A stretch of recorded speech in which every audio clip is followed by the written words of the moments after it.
오전에 하나님 말씀을 보도록 하겠습니다. 오전에 하나님 말씀은 데살로니가 전서 5장 1절로부터 이제 5절까지입니다.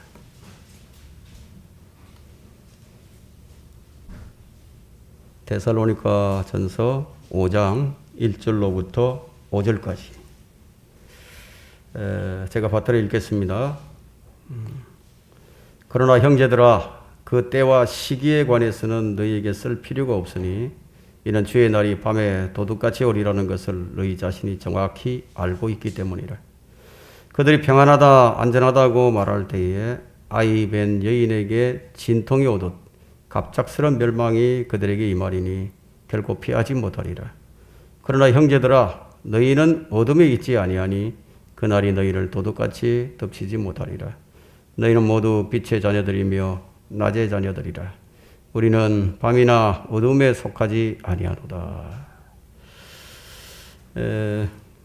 참 사실 오늘날처럼 이 종말론에 대해서 참 많은 그런 이 설교가 있었던 적이 없었던 것 같습니다. 뭐 유튜브를 보게 되면은 이 종말론적인 그런 설교들이 굉장히 이제 많이 올라옵니다. 그래서 오늘 이 설교 제목을 종말론적 신앙 옳은 것인가라는 제목으로 이제 말씀을 전하도록 하겠습니다. 참 우리 그리스도인들에게 있어서 참 이상한 것은요, 성경을 잘 알아야 할 사람들이 이제 그리스도인들인데, 성경을 잘 알아야 할 사람들이 이 성경을 잘 모른다는 거예요. 예수님을 가장 잘 알아야 할 사람들이 이 예수님을 잘 몰라요. 성경을 가장 잘 알아야 할 유대인들이 이 율법의 정신이 무엇인지도 몰라서 주님께로부터 이런 책망을 듣게 되었습니다. 너희가 성경도 하나님의 능력도 모름으로 오해하고 있도다. 그들은 부활할 것은 알았지만 어떻게 부활하는지를 몰랐어요. 오늘날에도 교회를 다니지만 이처럼 맹목적인 사람들이 참 많다는 거예요. 지금이 가장 오해가 많은 시대예요. 제가 자주 쓰는 말이지만 세상과 교회가 항상 이렇게 비례하는 모습을 보인다는 점이에요. 교회가 바르게 행하게 되면 사회도 어느 정도 정화되어 갑니다. 이것은 종교개혁 시대로부터 이제 400년간 입증이 되었던 사실이에요. 존 웨슬리 한 사람으로 인해서 영국이 변화가 일어났습니다. D.L. 무디 한 사람으로 인해서 시카고를 변화시켰습니다. 근데 교회가 타락을 하면 사회는 또 타락을 합니다. 자, 이런 현상들은 오늘날 이 기독교인들의 모습을 통해서 우리가 확인할 수가 있습니다. 그래서 저는 이 사회가 부패하는 것은 교회가 그 역할을 다 하지 못했기 때문이라고 저는 결론을 내립니다. 오늘날의 크리스찬들이 가장 많이 남발하는 말이 무엇일까요? 예수님을 사랑합니다. 이 말이 아닐까요? 1980년대부터 이 나라에 CCM송이 이제 바람이 불기를 시작했습니다. 그 시대를 대표하는 노래 가사가 바로 예수님 사랑합니다예요. 자, 이 말은 그리스도인이라면 누구나 가장 좋아하는 말이죠. 그러나 그것이 사랑의 고백이라고 보기에는 어렵다는 거예요. 왜냐하면 성경이 예수님을 사랑하는 것에 대한 정의와는 너무나 다른 양상을 보여주기 때문입니다. 성경은 예수님을 사랑하는 사람들의 정의를 어떻게 내리느냐 이게. 요한복음 14장 21절에서요. 정의를 이렇게 내려줍니다.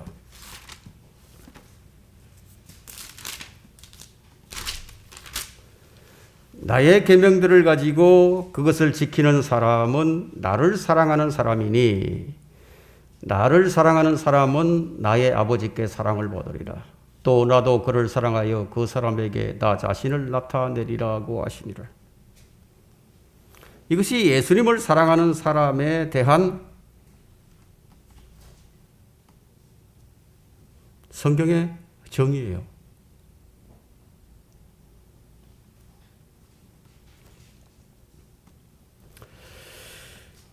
사람들이 너무 쉽게 이 사랑의 고백을 이게 남발을 하게 되는데요. 그들이 그렇게 쉽게 말할 수 있는 것은 아직 예수님을 잘 모르기 때문입니다. 예수님은 이제 베드로에게 네가 나를 사랑하느냐 이런 질문을 하신 적이 있으십니다. 그런데 그 질문을 한 때가 어느 시점이냐는 거예요. 베드로가 예수님을 처음 만났을 때 예수님께서 네가 나를 사랑하느냐 이렇게 질문한 적이 없습니다. 이거 하지 않았다 이거예요. 베드로가 주의 면전에서 주님을 3번씩이나 부인을 하고요. 예수님의 죽으심과 부활하심 다 경험한 후에 주님은 베드로에게 네가 이 사람들보다 나를 더 사랑하느냐고 물으셨다. 그런데 이 질문을 받고 베드로가 답을 하죠. 근데 그 답을 한 후에도 베드로의 관심이 어디로 가 있었느냐는 거예요. 베드로의 관심이 주님께 고정되지가 않았습니다. 오히려 그의 관심은 어디로 가 있었느냐면 요한에게 갔죠. 요한에게 주여 이 사람은 어떻게 되겠나이까 하고 주님께 물어봅니다. 이 사람은 어떻게 되겠느냐 이거예요. 사람들 늘 이 모양입니다. 관심이 다른 데가 있어요. 무엇을 말하고자 하느냐면은 주님을 오래 믿고 또 이 성경을 많이 알지만 늘 핵심에서 벗어난다는 점을 지금 말하고자 하는 겁니다. 핵심에서 비껴나간다 이게. 이런 베드로를 주님께서 주님께 고정시켜 주십니다. 내가 올 때까지 그를 머물게 하고자 한들 그것이 너와 무슨 상관이냐 이게. 너는 나를 따라오라. 주님은 내가 요한을 어떻게 하든지 그거 신경 쓰지 마라 이거예요. 성경을 끄라는 거예요. 그리고 너는 나만 따라오라 이거. 나만 따라오라. 관심을 주님께만 두라는 얘기예요. 네가 다른 사람들보다 나를 더 사랑한다면 너는 나를 따라온다는 거예요. 이것이 주님 방식이에요. 주님께만 관심을 가지고 주님께만 시선을 고정하고 주님을 따르는 사람이 바로 주님을 사랑하는 사람이라는 거예요. 주님의 가르침은 늘 이렇습니다. 한 점의 의혹도 없어요. 명쾌한 거예요.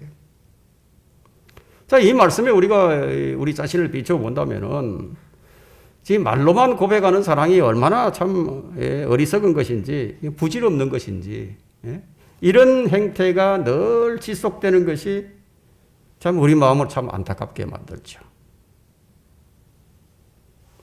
주님의 뜻을 잘 간파하지 못하는 거예요. 왜 그러냐면 성경은 성경이고 나는 나고 늘 이런 식이에요. 아니라고 말할 수 있겠지만요. 예를 들어서 본다면은 목사와 집사에 관한 부분을 예를 든다면은 목사와 집사는 목회 서신인 디모데전서 3장에 나와 있어요. 목사와 집사는 한 아내의 남편이어야 한다고. 그 자격 요건을 명시하고 있습니다. 그런데 오늘날 교회는 어떻습니까? 여자 목사들 있죠? 여자 집사들도 있어요. 수두룩합니다. 자, 이렇게 성경을 무시하고 자기들 마음대로 하면서 주님을 잘 섬긴다고 말할 수 있을까요? 주님이 이런 자들에게 하신 말씀이 있습니다. 마가복음 7장 6절과 7절인데요. 이 백성이 입술로는 나를 공경하여도 그들의 마음은 내게서 멀도다. 그러면서도 사람들의 계명들을 교리들로 가르치니 그들이 헛되이 나를 경배하는도다. 그거 너무 심한 말이 아닌가 뭐 이렇게 말할 수도 있겠죠. 그러나 이것이 주님께서 하신 말씀이에요. 이 한 가지 예만 보더라도 오늘날 이 교회가 성경을 얼마나 무시하고 있는지 알게 됩니다. 뭐 그 외에 다른 부분을 열거하자면 수를 헤아릴 수 없을 정도로 많이 있습니다. 종말론에 관해서도 얼마나 성경을 오해하는 사람들이 많은지요. 이런 사람들이 올바른 성경관을 가지고 올바른 종말론적인 신앙으로 살 수 있겠는가 하는 겁니다. 상식적으로 우리 한번 생각을 해보세요. 주님을 사랑하고 주의 재림을 기다린다고 하는 사람들이, 오매불망 기다린다고 하는 사람들이요. 교회를 안 다녀요. 교회를 떠납니다.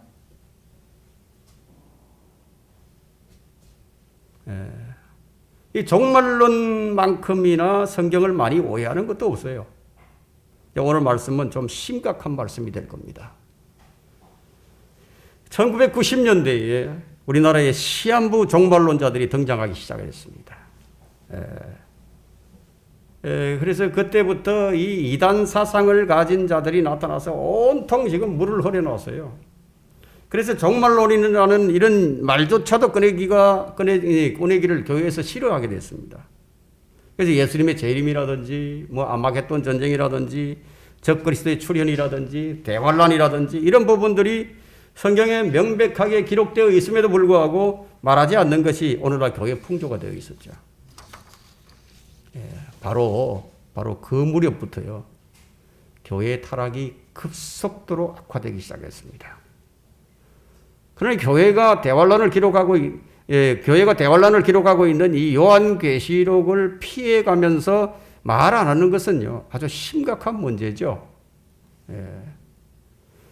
그런데 요즘은 이제 그런 말을 하기 시작합니다. 근데 그런 말을 하긴 하는데, 그런데 그것을 가르치는 사람들이 극단적 종말론에 빠져서 성경을 모르는 사람들을 미혹하게 된 것이 문제라는 겁니다. 중요한 것이 무엇입니까? 중요한 것은 성경이 무엇이라고 말씀하고 있는 거예요. 그리스도인들이 종말론적으로 세상을 사는 것이 성경의 원칙이에요. 원칙입니다. 자, 이제부터 좀 종말론적인 성경의 원칙이 무엇인지를 좀 살펴보도록 하겠습니다. 종말론적인 신앙으로 살라. 첫 번째, 2절 말씀대로요. 이는 주의 날이 밤에 도둑같이 오리라는 것을 너희 자신이 정확히 알고 있기 때문이라. 교회가 대환란을 통과할 것이냐 안 할 것이냐 이 부분에 대해서는 4절이 말씀해 주는데요. 그러나 형제들아 너희는 어둠에 있지 아니하니 그날이 너희를 도둑같이 덮치지 못하리라. 이것으로 교회가 그날 이 대환란을 통과하지 않는다는 것이 이제 명확해집니다. 그리스도인은 이 종말론적 신앙으로 살아야 하지만 극단적인 종말론자가 되어서는 안 된다는 거예요. 대환란은 하나님의 진노의 날입니다. 그러나 주의 날이 우리를 도둑같이 덮치지 못한다고 했어요. 9절 말씀해 보면 이는 하나님께서 우리가 진노를 받도록 정해놓으신 것이 아니라 우리 주 예수 그리스도를 통하여 구원을 받게 하셨기 때문이라. 성경은 이처럼 명확한 겁니다. 자, 이 진노가 뭐냐면 침례인 요한이 경고한 진노죠. 그리고 이 진노는 지상 재림을 알리는 것이기도 합니다. 그 요한의 메시지를 보게 되면 불을 다루는 것이 나옵니다. 이 불이라는 것은 이 말라키와 이 사도 바울의 메시지와도 일치하는데요. 유엔에 가입한 모든 국가들이 이제 이 불맛을 보게 될 겁니다. 이 스가랴 3장 8절에 이제 이 유엔에 모든 가입한 국가들이 있습니다. 그 불맛을 보는 거예요. 하나님께서는 이 유엔의 연합 국가들을 한데 묶은 쭉정이들이라고 부르십니다. 한데 묶은 쭉정이들이다. 하나님께서 유엔을 헛것보다도 못하게 여기신다고 이사야 40장 17절에 말씀합니다.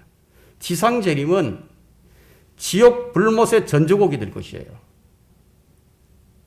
오직 그리스도의 보혈만이 죄인들의 영원한 불에서 구원하실 수가 있습니다. 주님은 구원받은 우리로 주의 다시 오심을 기다리게 만드셨어요. 우리로 하여금 주님을 기다리라 이거예요. 디도서 2장 13절에는 그 복된 소망 곧 위대한 하나님이신 우리 구주 예수 그리스도를 기다리게 하셨음이니 우리로 하여금 주님을 기다리게 만드셨어요. 그렇게 해놓으셨다 이거예요. 근데 우리 주변에는 극단적 종말론자들이 너무너무 많이 있다는 거예요. 근데 우리가 극단적 종말론자들하고는요, 논쟁을 피하는 것이 좋습니다.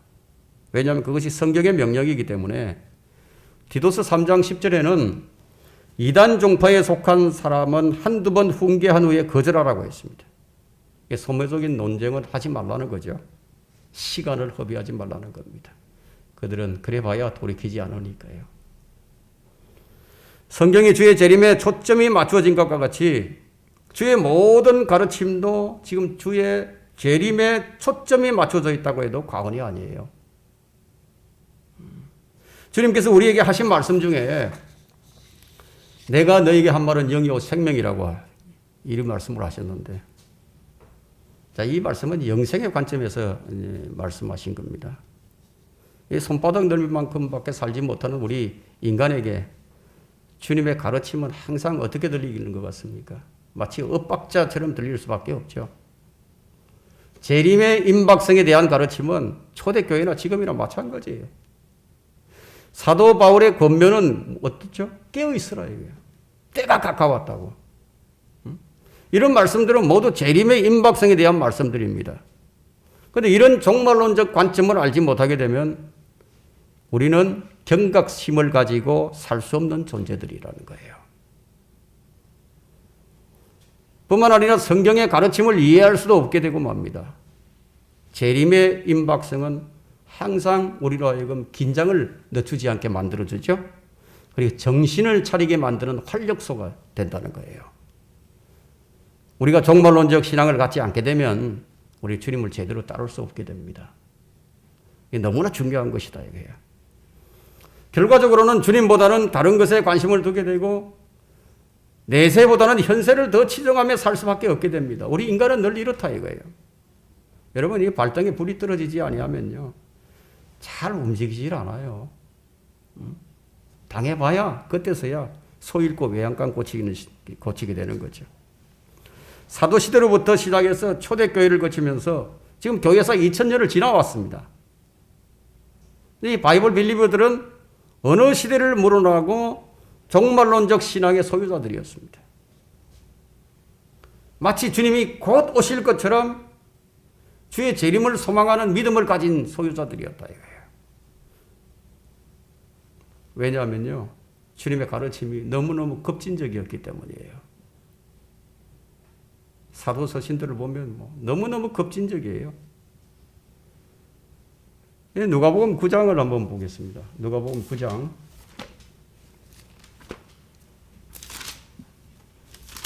23절과 24절을 봅니다.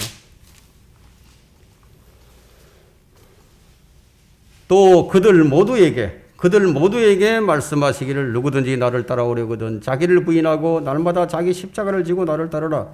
누구든지 자기 생명을 구하고자 하면 잃을 것이요 누구든지 나를 위해 자기 생명을 잃으면 구하리라.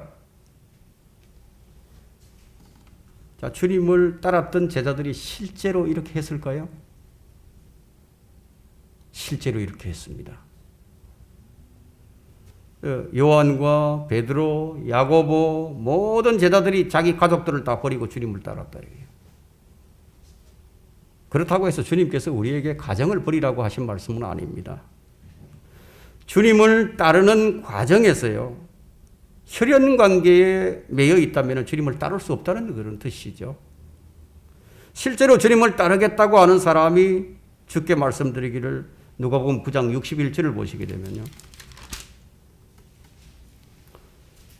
또 다른 사람도 말씀드리기를 주여 내가 주를 따르겠나이다. 자원에서 따르죠. 주여 내가 주를 따르겠나이다. 그러나 먼저 내 집에 있는 가족에게 작별을 구하게 하여 주소서. 그러자 주님께서 하신 말씀이 62절에 예수께서 그에게 말씀하시기를 손에 쟁기를 잡고 뒤를 돌아보는 자는 하나님 나라에 적합하지 아니하노라고 하시니라.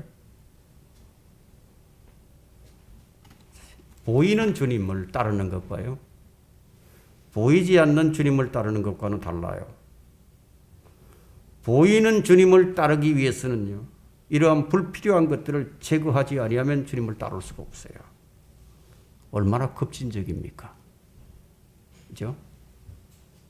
자, 우리는 주님을 따르는 무리들이에요. 근데 또한 우리는 하나님의 나라의 백성들로서 영적인 나라를 위해서 일을 하는 일꾼들이에요. 이 말씀의 의미가 무엇인가 하면 지금 물리적인 것을 말하는 것이 아니라 영적으로 이렇게 하지 아니하면, 말하자면 종말론적 신앙을 갖지 아니하면 오늘 곧 끝이 온다는 긴장감 속에서 기다림이 없다면요, 하나님의 일꾼으로서 온전한 일을 수행할 수 없다는 뜻이 된다는 거예요. 종말론적인 신앙으로 살라. 두 번째는 6절에 그러므로 우리는 다른 사람들과 같이 자지 말고 정신을 차리자. 데살로니가전서 5장의 처음 19절에 나타난 모든 내용은요, 지금 그리스도의 재림을 다루고 있습니다. 이것이 성경의 주요 주제이기 때문에 이 데살로니가 전후서를 갓 회심한 그리스도인에게 권면하기에 아주 적합한 그런 말씀입니다. 자, 이 데살로니가 전후서 이 두 서신서는 회심한 사람이 자신의 미래에 대해 알아야 할 가장 기본적이고 필수적인 일들을 고스란히 담고 있습니다. 우리는 주의 날이 밤에 도둑같이 오리라는 것을 정확히 알고 있습니다. 어둠에 속한 자들은 주의 재림을 결코 피할 수가 없어요. 3절에 보면 이 말씀이 있죠. 그들이 평안하다, 안전하다고 말할 때 이게 무슨 말이죠? 평안하다, 안전하다. 평화의 표가 유엔 빌딩에 설치해 표시 유엔 빌딩에 설치해 놓은 표죠. 그러나 이들은 이 성구에서 17단어를 삭제해 버렸습니다. 교황이 항상 하는 말이 뭐예요? 평화죠, 평화. 압살롬은 평화의 아버지였습니다. 얼핏 보게 되면은 이 평화, 화평케 하는 자들의 평화운동이 아닌가 착각하기 참 쉬운데, 그러나 이것이야말로 이 평화라는 이 말로 세상을 미혹하고 지금도 세상을 활보하고 돌아다니는 그런 거짓말이에요. 즉, 화평이 없는 상황에서 자신이 평화의 사도인 양 지금 선전하는 거죠. 유엔을 통째로 넘겨받을 자가 바로 사탄이에요. 이 적그리스도가 유엔을 통째로 넘겨받아서 사람들을 뭘로 죽입니까? 평화로 죽인다는 거예요. 그는 지성소에 앉아서 자신을 하나님이라고 주장하면서 가톨릭 성경을 손에 들고 무엇을 펼칠 것 같습니까? 누가복음 2장 14절을 펼칠 거예요. 지극히 높은 곳에서는 하나님께 영광이요, 땅 위에는 화평이요, 사람들에게는 호의로다. 이 구절을 아마 읽어줄 거예요.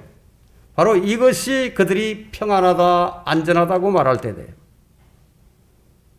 그들은 평화라는 이름을 가지고 폭력과 압제로 사람을 죽이는 상황이에요. 조금도 안 평안할 수 없는 상황인데도 그들은 평안하다, 안전하다고 거짓 평화를 말하게 될 겁니다. 그래서 주의 날이 올 때요, 수십억 명의 사람들이 미처 준비가 안 돼 있을 거예요. 그리고 많은 교회들의 실체가 그때 진짜인지 가짜인지 그때 드러난다 이거예요. 물론 이제 구원받은 성도들은 주의 날이 임하기 전에 공중으로 들림을 받겠지만, 그래서 사도 바울은 4절에서 형제들아 너희는 어둠에 있지 아니하니 지금 이런 말을 하고 있는 겁니다. 그러면서도 사도 바울은 다음과 같이 정신이 번쩍 들게 하는 권면의 말씀을 하고 있는데 6절이죠.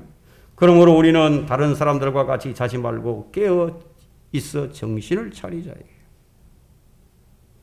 무슨 뜻이에요? 성도들은 어둠에 속하지 않았어요. 어둠에 속하지 않았지만 주의 날이 도둑같이 덮치지 못하겠지만, 아이 뵌 여인에게 진통이 오듯이 갑작스런 멸망이 오지는 않겠지만 다른 사람들처럼 잠을 잘 수 있다는 거예요. 잠을 잘 수 있다 이거예요. 그래서 바울은 깨어 정신을 차리고 있자고 말합니다. 이것은 오늘날 거듭난 빛의 자녀들이 어둠의 자녀들처럼 잠을 자는 것이 가능하다는 것을 암시해 줍니다. 수많은 사람들이 잠을 자죠. 영적으로 아주 깊은 잠에 빠져 있습니다. 성도들이 종말론적 신앙을 갖지 못하는 또 다른 이유라면 그것은 아마도 물질 때문이에요. 물질 때문이에요. 물질로부터 자유롭지 못하면 주님 따를 수가 없어요. 주님을 따르고 싶어도 이 물질에 매여서 주님을 따르지 못하게 됩니다. 무슨 말이냐면 탐욕을 버리라는 얘기예요. 탐욕은 모든 죄의 근원이에요. 욕심이 잉태한 적 죄를 낳고 죄가 장성하면 사망을 낳느니라. 이것은 성경의 원칙입니다. 누가복음 9장 57절을 다시 볼까요? 어떤 사람이 주께 말씀드리기를 주여 주께서 어디로 가시든지 내가 따르겠나이다. 어디로 가든지 따르겠다고 했습니다. 주님께서 그의 마음을 보시고 그의 탐심에 관하여 말씀을 하셨는데 지금 뭐라고 말씀하셨나 하면요. 이 말씀을 들은 주님께서 그 마음의 동기를 아시고 여우도 굴이 있고 공중의 새들도 보금자리가 있지만 인자는 머리 둘 곳 쫓아오노라. 뭐 그런 욕심이 있다면 아예 그 생각을 접으라는 말씀이에요. 탐욕은 우상숭배입니다. 우상숭배를 하면서 주님을 따를 수 없지 않겠느냐는 거예요. 왜 탐욕을 버리지 못하죠? 물질이 너무 소중하니까요. 주님을 따르지 못하게 하는 가장 큰 요인은요, 잘못된 물질관이에요. 그리스도인은 물질관이 정확하게 정립이 되어 있어야 됩니다. 주님은 사람의 생명이 소유에 있는 것이 아니라고 말씀하셨어요. 주님은 물질에 눈먼 부자가 천국에 들어가는 것이 낙타가 바늘기로 들어가는 것보다 더 어렵다고 비유적으로 말씀하셨어요. 제자들은 주님을 따르기 위해서요, 모든 소유를 다 버려두고 주님을 따랐습니다. 바로 이와 같은 정신을 갖지 못한다면 주님을 따를 수 없을 뿐만 아니라 재림의 주님을 맞이할 준비를 갖출 수가 없게 된다는 거예요. 지금까지 혈과 육, 물질관에 대해서 설명을 드렸습니다. 지금 이 두 가지 문제가 해결되지 않는 분들이 많이 있을 거예요. 제자들은 실제로 그들의 배와 거물과 가족들을 버려두고 주님을 따랐습니다. 주님이 사역하시던 당시 제자들은요, 보이는 주님을 따라야만 했습니다. 그때는 보이는 주님을 따라야 했기 때문에 보이는 것들을 다 버리지 않는다면 보이는 주님을 따를 수 없는 상황이었어요. 그러나 지금 우리는 보이지 않는 주님을 믿고 보이지 않는 주님을 사랑하며 보이지 않는 주님을 따라갑니다. 그렇다면 지금 우리는 제자들과는 좀 다른 상황임이 분명하죠. 상황이 다르다 이거예요. 즉 우리의 마음의 상태, 우리의 사고 체계가 어떻게 바뀌어야 할지 그것에 대한 교훈이에요. 우리가 재림의 신앙을 갖지 못하게 만드는 또 하나의 요인이 있는데 그것은 세상 끝이 올 것이라는 것을 믿지 못하는 것이 아니라 믿기는 믿는데 지금은 아니라고 생각한다는 거예요. 예? 믿긴 믿어요. 주님은 오신다 이거예요. 언젠가 오신다 믿는데. 근데 지금은 아니라고 생각한다 이게. 그것은 성경에만 있고 지금 내 마음에는 없어요. 말씀을 들을 때는 이래서는 안 되지 하고 정신을 딱 차려야지 결심을 하는데 돌아서면 그만이에요. 지금은 아니겠지. 지금은 안 오시겠지. 오늘은 안 오시겠지. 왜 그런 생각을 하게 될까요? 준비가 안 되어 있으니까요. 그런데 이게 준비를 하자니 너무 벅차고 그렇지 않습니까? 주님은 세상 끝날들에 대해서 많은 말씀들을 하셨어요. 세상 체계와 질서가 바뀌는 날에 대해서도 많은 말씀들을 하셨지만 주님께서는 오늘날처럼 혁명을 통해서 세상을 바꾸려고 시도하지 않았어요. 주님은 어떤 정치적인 그런 방식으로 이 세상을 바꾸시려고 개입하지 않으셨다 이거예요. 예수님은 개혁자도 아니었습니다. 예수님은 세상의 부정과 탐욕에 지던 세상 정치에 대적해서 저항을 하시지도 않았었어요. 선동을 하신다거나 그런 정치적인 방법으로 세상을 바꾸려 하지 않으셨다는 거예요. 이것은 주님을 따랐던 사도들도 마찬가지였습니다. 그런데 주님과는 반대로 이런 일들을 하는 자들이 참 많이 있죠. 거듭난 하나님의 자녀들이라면요, 하나님께서 다스리는 영역, 즉 영적인 하나님의 나라에 대해서 생각할 수 있어야 하는 거예요.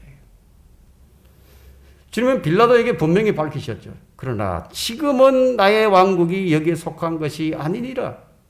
지금은이라고 얘기했어요. 지금은 나의 왕국이 여기에 속한 것이 아니니라. 그런데 개역 성경은 이 지금이라는 이 단어를 삭제시켜 버렸습니다.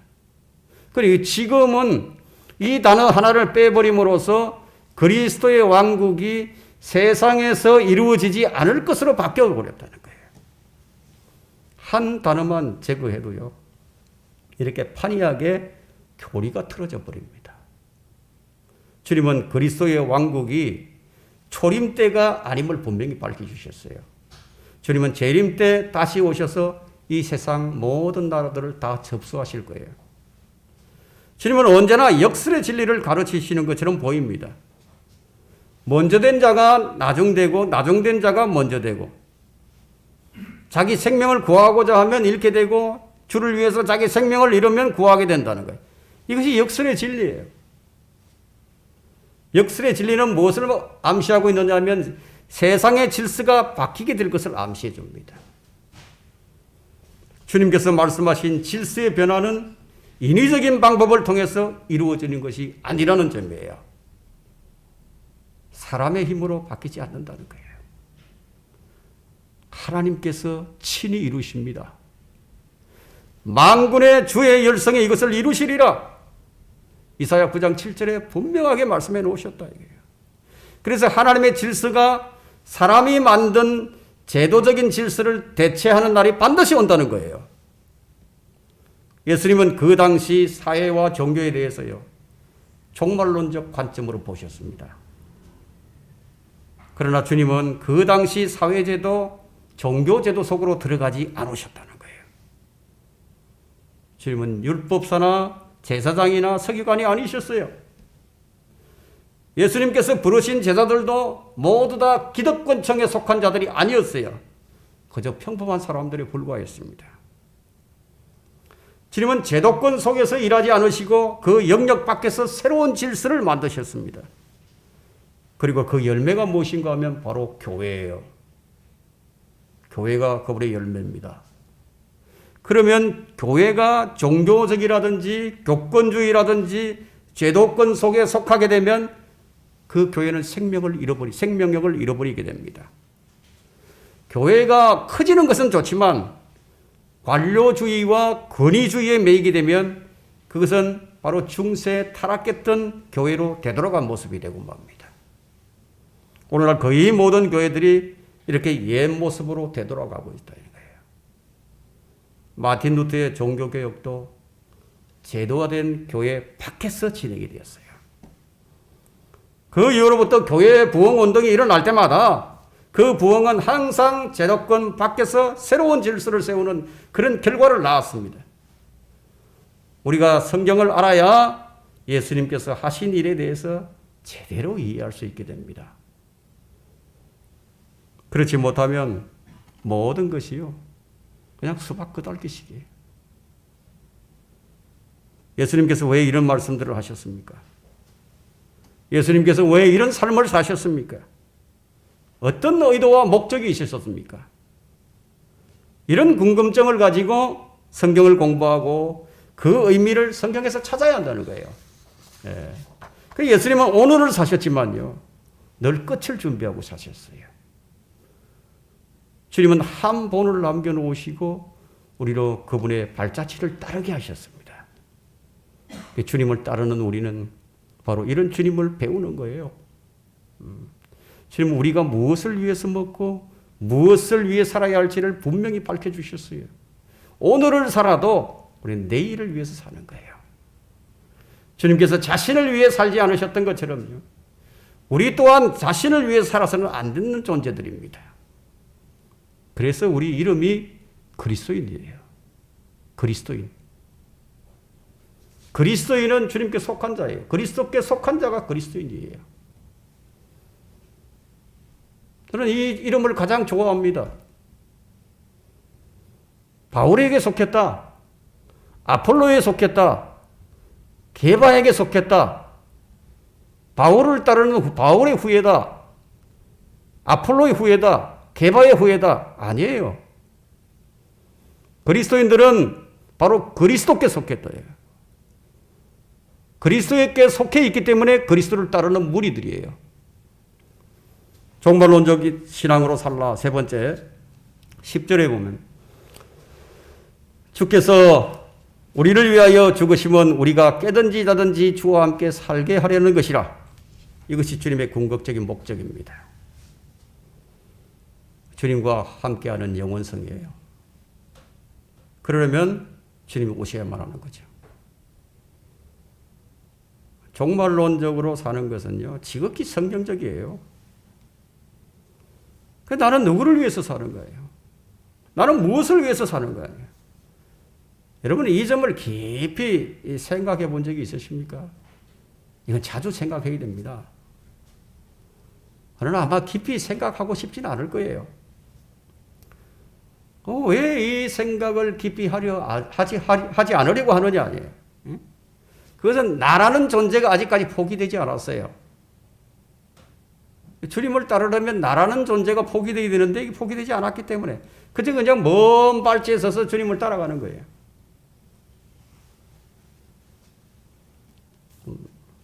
로마서 14장 7절을 한번 펼쳐보십시오.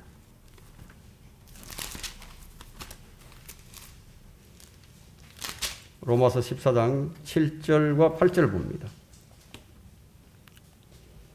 이는 우리 중에 아무도 자신을 위해 사는 사람이 없고 자신을 위해 죽는 사람도 없기 때문이라. 우리가 살아도 주를 위하여 살고 죽어도 주를 위하여 죽나니 그러므로 우리가 살든지 죽든지 우리는 주의 것이라. 이것이 그리스도인입니다. 여러분, 그리스도인이 이런 겁니다. 여러분, 이렇게 산다고 자신 있게 말할 수 있겠습니까? 서두에 이런 말씀을 드렸습니다. 입술로만 주님을 사랑한다고 고백하는 사람들이 가짜라는 것이 성경으로 판명되는 거예요. 지금 이 시대에 주님을 따르는 자들은 바로 이 로마서 14장 7절과 8절의 말씀대로 사는 사람들이 주님을 따르는 사람들이에요. 이렇게 주님을 따르는 자는 무엇을 위해서 살아야 하는가 하는 거예요. 그것이 우리 생활 일부만이 아니라 전부가 되어야 함을 여러분들이 발견했을 겁니다. 어떤 부분은 따르고 어떤 부분은 안 따르고 이것이 아니에요.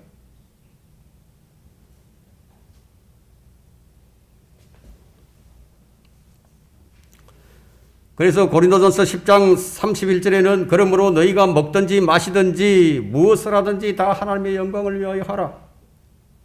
이것이 바로 우리의 삶의 방식입니다. 우리 이런 방식으로 사는 거예요. 우리는 이렇게 살기 위해서 지금 주님을 섬기고 있습니다. 지금 여러분은 주님을 섬긴 지가 얼마나 되었습니까? 초신자가 아니라면 이 말씀을 들을 때 여러분의 모습이 아마 비춰졌을 거예요. 여러분, 스스로 알아서 하십시오. 스스로 알아서 하십시오. 자, 이제 우리가 여기서 이제 한 가지 부딪히는 질문이 있는데요. 주님께서 종말이 곧 온다고 말씀하셨는데, 그런데 아직 그 종말이 오지 않았어요. 네? 2000년이 훌쩍 지났지만은 세상은 여전히 그대로 흘러가고 있습니다. 변하지 않았다요. 아직. 주님은 분명히 내가 곧 다시 오시리라고 말씀을 하셨는데 아직 오시지 않으셨어요. 그 이유라면 주님의 시간 개념과 우리의 시간 개념이 다르기 때문인데, 주께는 하루가 1000년 같고 1000년이 하루 같은 이 한 가지를 잊지 말라고 베드로후서 3장 8절에 말씀하셨죠. 이것이 하나님의 시간 관점이에요. 그러나 우리에게는요, 2000년이라는 것은 너무나 아주 긴 시간이에요. 아주 긴 세월이죠. 그러나 중요한 것은 예수님은 종말론이 임박하다고 전제하고서 이 모든 것을 다 가르치셨는데, 우리가 아직 결과적으로 볼 때는 아직 종말이 오지 않았다예요. 이로 인해서 많은 사람들이 영적인 깊은 잠에 빠져 있습니다. 사람들은 이제 종말론에 대해서는 회의론자가 되어가고 있습니다. 너무 많이 들었거든요. 마음에 와닿지도 않아요. 이제 예수님께서 종말에 대해 하신 말씀들을 그대로 믿고 적용해도 되느냐. 주님의 오심이 늦어지자 많은 사람들은 이렇게 회의론자가 되어가고 있습니다. 여러분들도 한 번쯤은 이 문제를 진지하게 생각해 본 적이 있을 것이에요. 그러나 이것은 매우 현실적인 문제입니다.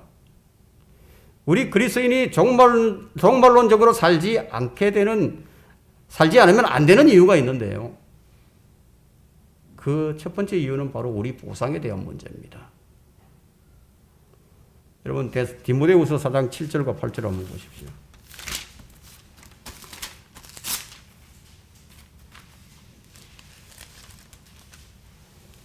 서당 7절과 8절이요.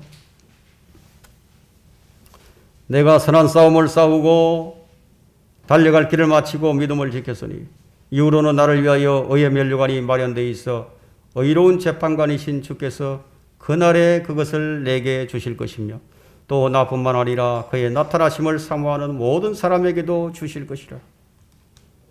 바로 이 말씀 때문이에요. 종말론적인 신앙을 갖지 않게 되면 얻지 못하는 면류관이 그냥 의의 면류관 못 받는 거예요. 주님을 사모하는 신앙을 가진 자들이 받는 면류관이 바로 의의 면류관인데, 또 하나의 이유는 참 이것은 매우 현실적인 문제인데요. 예수님께서 여우도 굴이 있고 공중에 새들도 제 보금자리가 있지만 인자는 머리 둘 곳조차 없다고 말씀하셨어요. 그럼 현실적으로 어떻습니까? 우리가 사는 현실. 자, 현실적인 문제는 내게 적당한 집이 있어야 하죠. 이 현실의 문제다 이거예요. 바울은 전적으로 주님을 따르기 위해서 자기처럼 독신으로 사는 것이 더 좋다고 말했습니다. 그러나 현실적으로는 그렇지 않다 이거예요. 그것은 어디까지나 바울의 입장이죠. 그러다 보니 인간은 예수님께서 하신 말씀이 현실과 늘 부딪히는 거예요. 이게 상충됩니다. 그래서 인간이 현실적으로 적용하기에 한계가 있다는 생각이 이제 드는 거예요. 아, 주의 말씀은 지금 좀 한계가 있는 말씀이구나. 이런 생각이 든다 이거예요. 여러분 여기에 대해서 어떻게 생각을 하셨습니까? 아마 적당한 타협이 대세를 이루고 있을 겁니다. 여러분은 이 부분에 있어서 경계를 해야 합니다. 역사의 종말이 언제 올지는 모르지만 곧 가까이 온 것은 사실이지만 지금 모든 이 사회적 현상이나 이 세계 질서의 흐름이 그것을 지금 말해주고 있지만 우리 개인의 삶을 생각해 볼 때요. 재산도 그렇고 건강도 그렇고 가정도 그래요. 이건 매우 현실적인 문제예요. 그러나 사람의 영광은 풀의 꽃과 같습니다. 영원하지 않다 이거예요. 요즘 인간의 수명이 81세예요. 우리나라 평균 수명이 81세예요. 그러나 사람의 연수는 70이요 강건하면 80이라. 딱 들어맞는 말이죠. 80이라도 보장이 되면 좋겠는데 그거 역시 욕심이 불과합니다. 언제 어떻게 죽을지 아무도 몰라요. 질병, 재해, 사고, 다양한 죽음이 늘 우리 곁에 있다 이거예요. 우리 주변에 있다 이거예요. 우리는 언제라도 우리가 누리고 있는 영광이요. 하루아침에 끝난다는 사실에 유념하고 살아야 됩니다. 그렇게 생각하게 될 때 우리는 주님의 가르침을 이해할 수 있게 됩니다. 교리적인 가르침만 가지고는 안 되는 이유가 바로 여기 있는 거예요. 재림의 신앙으로 살 때 성도는 성숙해져 갑니다. 어떤 사람이 의사로부터 이제 당신은 3개월을 넘길 수 없다는 시한부 선고를 받고 살아나는 경험을 한 사람들이 간혹 있습니다. 죽음을 앞두고 그가 겪은 그 고뇌는 어떠했겠습니까? 그동안 살면서 염려와 또 번민과 온갖 역경과 시련들이 죽음 앞에서 아주 작은 것에 불과했다는 것을 깨닫는 순간이 바로 그 순간이에요. 사람이 오늘 내가 죽을 수 있다고 생각한다면 재물이 무슨 소용이 있겠어요? 인생의 목표와 성공이 무슨 소용이 있겠느냐? 어떤 의미가 있겠느냐는 거예요. 이런 문제들이 아무것도 아님을 깨닫게 되는 거예요.